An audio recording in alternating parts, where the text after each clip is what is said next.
Chaque année en France, plus de 55 000 bébés naissent trop tôt. 1 sur 5 sera un grand prématuré né à moins de 7 mois et demi. Ces enfants sont plus fragiles, ils nécessitent des soins particuliers car leurs fonctions vitales sont immatures. Au CHU de Saint-Pierre, tout est mis en œuvre pour améliorer la survie et la prise en charge de ces enfants prématurés qui parfois se frayent un chemin entre la vie et la mort. Mais qui sont-ils vraiment ? La définition de la prématurité, ce sont les enfants qui naissent avant 37 semaines. Ce taux-là, à La Réunion, est de 10,2, 10,5% en gros, alors qu'il est de 7% en métropole. Sur 100 femmes qui accouchent, il y en a 15% qui ont été hospitalisées en grossesse à risque pendant leur grossesse.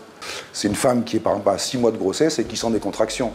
Les femmes hospitalisées au service des grossesses à risque sont généralement placées au repos, sous médicaments pour gagner du temps et tenter de repousser leur accouchement. Ça a l'air de rien, mais un enfant de 24 semaines est vraiment beaucoup plus immature qu'un enfant de 26 semaines. Chaque semaine compte, chaque jour qu'on gagne est très important.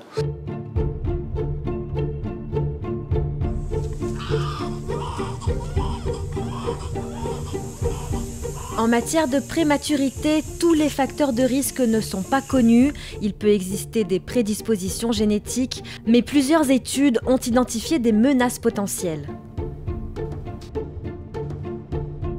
On sait que les femmes très jeunes, les moins de 18 ans, c'est-à-dire les adolescentes, font plus de grands prématurés. Il y a un risque un petit peu plus élevé chez les femmes qui ont un diabète, mais qui n'est pas quand même énorme. On a le gros problème de l'hypertension de la grossesse, qui est ce qu'on appelle la prééclampsie, qui complique à peu près 4% des grossesses, mais ça c'est dans le monde entier. La prééclampsie est la deuxième cause de décès maternel en France. C'est une pathologie peu connue liée à l'élévation de la tension artérielle de la maman. Afin de limiter les risques, les médecins doivent déclencher l'accouchement avant le terme de la grossesse. La consommation d'alcool, le tabac et les grossesses multiples sont aussi des risques d'accouchement avant terme. Les jumeaux, il y a 4 fois plus de risque de prématurité si on est jumeau que si on est juste un seul fœtus. Une étude de 50 000 cas a montré que le principal risque d'avoir un enfant prématuré est causé par un mauvais suivi de la grossesse. Moins de 4 visites prénatales multiplieraient le risque par 4. Mais la qualité des consultations est également essentielle. Là, c'est servi de néonatologie, avec des chambres isolées, où il y a des mamans qui peuvent dormir avec leur bébé dans ce service. Là, vous avez un enfant en incubateur, à qui on fait des soins. Là, vous avez un enfant en berceau chauffant. D'accord. Et quand ils arrivent aux alentours de 35 semaines, on les met, 34 semaines, on les met en petits berceaux normaux. Il est évident qu'il faut qu'ils soient en berceau normaux avant de sortir à la maison. Un prématuré est un nouveau-né dont toutes les fonctions sont immatures, sa régulation thermique, son appareil digestif, son appareil respiratoire. Aujourd'hui, les progrès techniques ont évolué et permettent de suppléer les manques jusqu'à ce qu'il soit autonome. Lorsque la naissance se produit au cours de la 32e ou de la 33e semaine, les bébés sont des prématurés modérés. Pour ces enfants, la survie est quasi assurée car l'équipe médicale maîtrise bien la prise en charge. Dans la prématurité modérée, les problèmes qu'on a sont jusqu'à 34 semaines, sont les enfants dont le cerveau est immature et qui peuvent oublier de respirer, qui font ce qu'on appelle les apnées du prématuré. Donc chez ces prématurés modérés, le problème c'est de combattre les apnées, donc il faut qu'ils soient sous scope pour voir si l'enfant arrête de respirer. On les met sous caféine pour stimuler le cerveau, pour qu'ils n'oublient pas de respirer, et on les nourrit avec une sonde de gavage. Donc ce sont des problèmes pas très difficiles à prendre en charge. C'est en fait, on attend que l'enfant mature et ensuite il se met à téter. On arrête la caféine en général à 34 semaines. On le surveille pendant 1 à 2 semaines, être sûr que tout se passe bien sans aucun médicament, et après, ces enfants peuvent rentrer à la maison.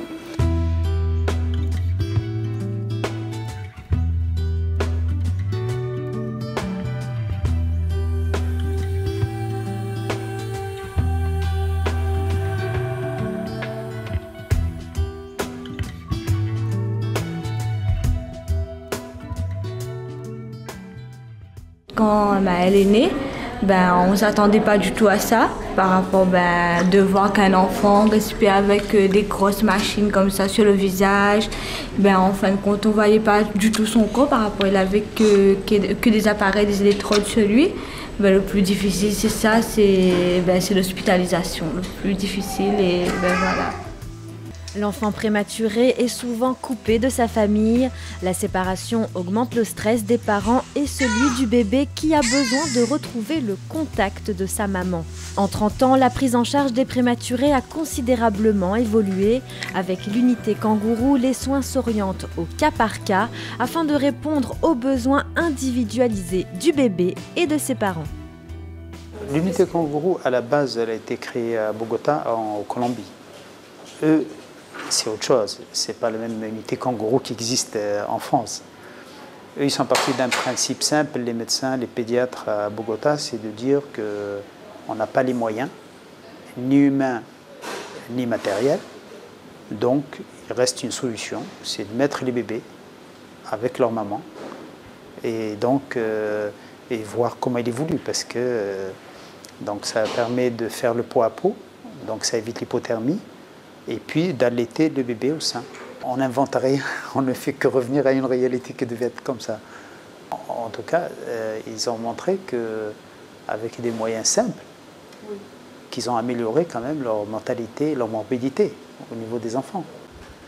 C'est sûr, pour un jeune médecin qui arrive aujourd'hui et qui ne connaît pas, pour lui peut-être que c'est comme quelque chose de nouveau. Mais en fait, à la base, c'est ça. Garder un bébé avec sa mère, c'est ça normalement qu'il faut faire. Mais ce n'est pas toujours possible. Faute de place, rares sont les hôpitaux offrant cette unité Kangourou où les couveuses sont placées dans des chambres individuelles pour que la maman et le bébé restent ensemble.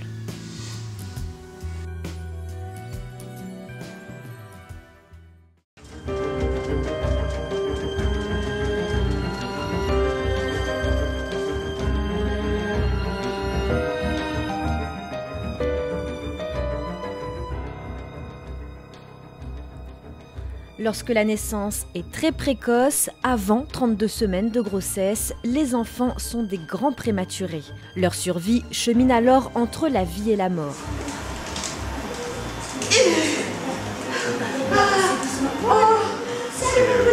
Bonjour.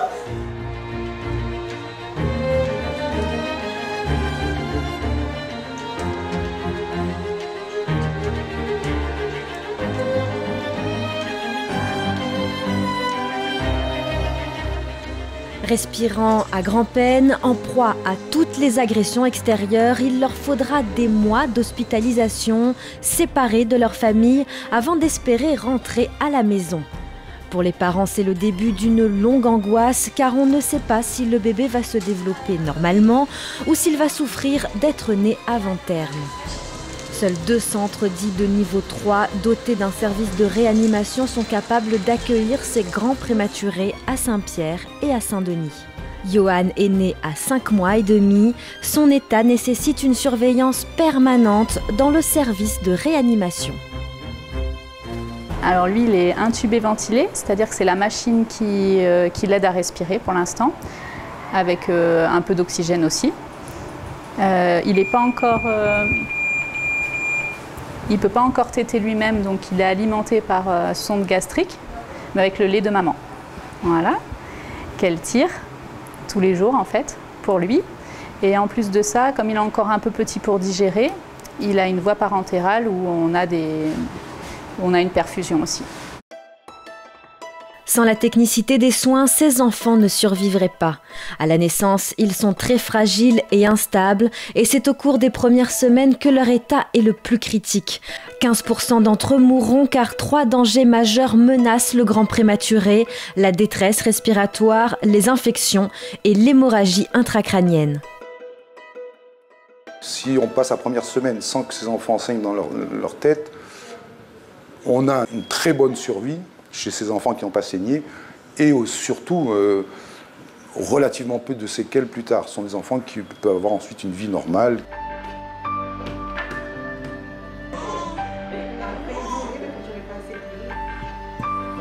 On a entendu dire en fin de compte, quand on est à l'hôpital, on nous dit voilà, que la vie d'un prématuré, c'est pas facile. Vous allez voir, même sortir, c'est très difficile, c'est pas comme un enfant normal. Et nous, on a dit voilà, l'essentiel c'est que Maël respire, qu'il va bien, qu'il bouge. Ça, on ne va pas chercher à savoir s'il va marcher à 1 an et demi ou bien à 1 an. Voilà, on dit qu'il va marcher, quand il voudra faire ces choses, ils vont faire. Chez les enfants prématurés, les étapes du développement peuvent avoir du retard. L'enfant a en quelque sorte 2 dates de naissance, celle de l'accouchement et celle où il aurait dû venir au monde. Afin d'évaluer le développement des acquisitions, c'est la date de naissance où il aurait dû naître qui sert de repère. Autour de 2 ans, l'enfant aura rattrapé les enfants de son âge. Toutefois, les grands prématurés nécessitent parfois un accompagnement particulier concernant le développement de leurs apprentissages.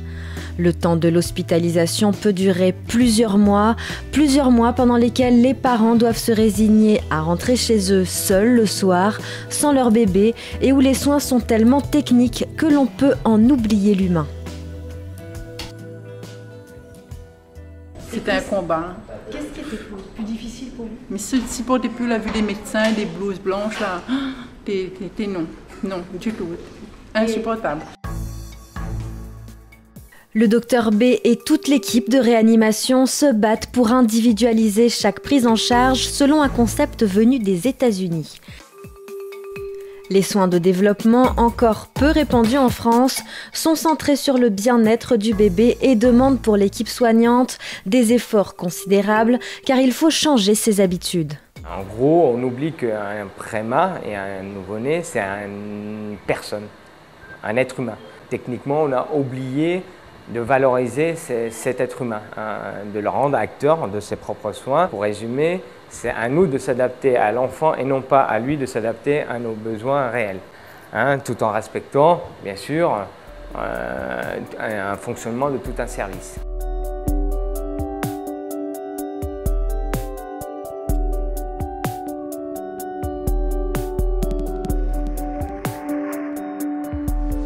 On n'a que 2 patients à charge, donc en fait on est beaucoup plus disponible que par exemple en maternité où l'infirmière et la sage-femme, elles ont 25 patientes et 25 bébés, c'est pas du tout les mêmes soins. Nous, c'est vraiment une surveillance horaire, des soins par 3-4 heures. Voilà.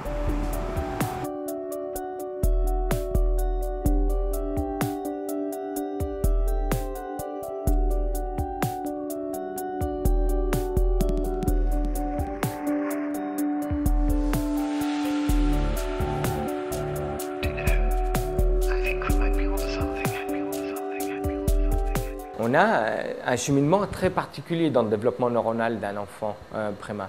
C'est-à-dire que la mise en place de toucher, de goût, de l'odorat, c'est les choses qui sont mises en premier. Et les derniers sens qui se mettent en place, c'est le oui et puis les yeux, la vision. Et c'est pour ça que, en gros, ce qui se passe, c'est que quand on sort un prématuré, la première chose qu'on met sur une table, c'est la lumière plein pot et puis le bruit, et ça continue ça pendant les 1 mois, 2 mois, 3 mois qu'il est hospitalisé.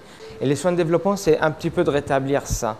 C'est-à-dire qu'une des actions et tout, c'est de travailler sur le bruit, de diminuer le maximum de bruit en mettant des cache-couveuses, en essayant de diminuer les bruits des alarmes et tout. C'est un environnement qui est sonore et on a besoin des alarmes, il ne faut pas les enlever. Mais on essaye.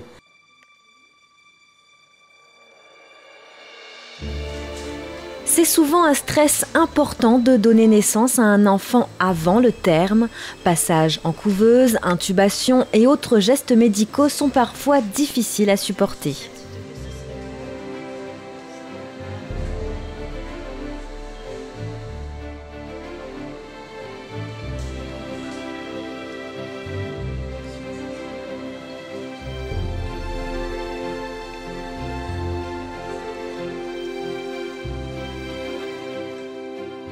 Je dis à la mère quand elle arrive, sachez qu'on le prend en charge techniquement parlant et tout. On va essayer de recréer un environnement pour s'approcher de la mère, mais jamais on fera aussi bien que la maman. Hein, c'est clair. on ne fera jamais aussi bien que la nature.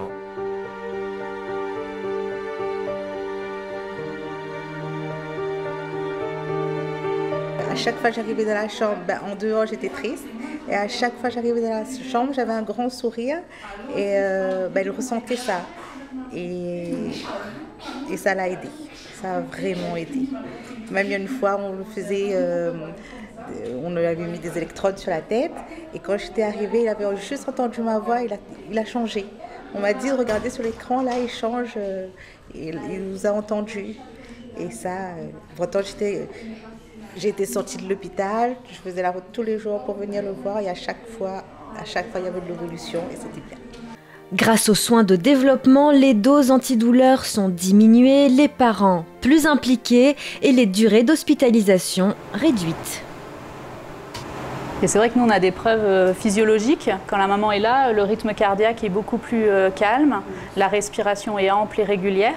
Et en général, la saturation qui nous montre l'oxygénation de l'enfant est meilleure. Et il y a un moment, lors de l'écoute des parents, qu'elle a dit « Vous, qu'est-ce que vous avez pensé de votre hospitalisation et comment vous avez ressenti les choses ?» Et la maman dit ceci. Elle dit « Pour moi, le fait de donner un biberon, de changer un linge, de faire quelque chose, l'infirmière peut le faire aussi. Donc, je ne sentais pas ma place. Par contre, le pot à pot, c'était quelque chose à moi. Et c'est là où je me suis sentie maman. » C'est là qui est le but. C'est redonner un sens au mot parent dans la prise en charge des enfants. Et non pas faire que de la technique et oublier qu'on est vraiment médecin et soignant en premier.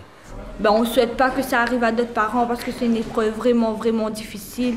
Il faut avoir vraiment le cœur pour rester, il faut vraiment avoir la force, du courage et tout. C'est vrai qu'on dit que le fait que l'enfant n'est pas avec nous, qu'on pense que c'est l'enfant des infirmières, des médecins, mais non, au contraire, c'est notre enfant et le pire, c'est que sans se rendre compte, l'enfant, il ressent notre présence, il ressent la chaleur de notre peau parce que quand on faisait le pot à pot, c'est bizarre, quand l'enfant là, ils avaient du mal à respirer et quand il y avait des infirmières compréhensibles qui mettaient l'enfant avec nous, là l'enfant dirait qu'il recommençait à respirer. En fin de compte, c'est ça, c'est pas d'abandonner leur enfant là, de partir. Il faut se battre, il faut faire tout pour ces enfants là parce qu'après, regardez les résultats, ils sont là, voilà.